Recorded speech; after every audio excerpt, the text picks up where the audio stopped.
नमस्ते, प्रणाम। मैं आप लोग का छोट भाई सिंगर पवन टाइगर। आज बहुत खुशी की बात यह आज हमारा एक गाना वायरल हो रहा है।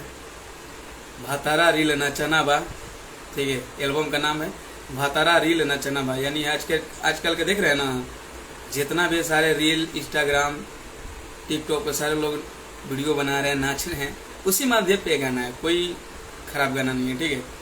तो आप लोग सुन के जरूर, JRM भोजपुरी चैनल पर छूटा है, आप लोग जरूर सुनिएगा। यूट्यूब पर JRM भोजपुरी चैनल को मारेंगे, इसमें मेरा टोटल गाना मिल जाएगा और ये भी मिल जाएगा। और सुन के रहुआ सब बताएंगे कि कैसा लगा, ठीक है। और हाँ, अगर अच्छा लगी तो लाइक और कमेंट करके हमें बताइएगा कि कैसा लगा सॉन्ग। अच्छा लगे तो अच्छा लिखिएगा, अगर खराब लगे तो खराब लिखिएगा, ठीक है। ताकि इस भाई को सपोर्ट थोड़ा मिलेगा, हिम्मत मिलेगा। तो आप लोग प्लीज गाना सुन के देखिए, गाना अभी बजा रहे हैं।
नमस्ते, चलिए बाय बाय। जरूर शेयर कर देते हैं और JRM भोजपुरी चैनल पर मेरा सॉन्ग सुनिए। Love you, bye.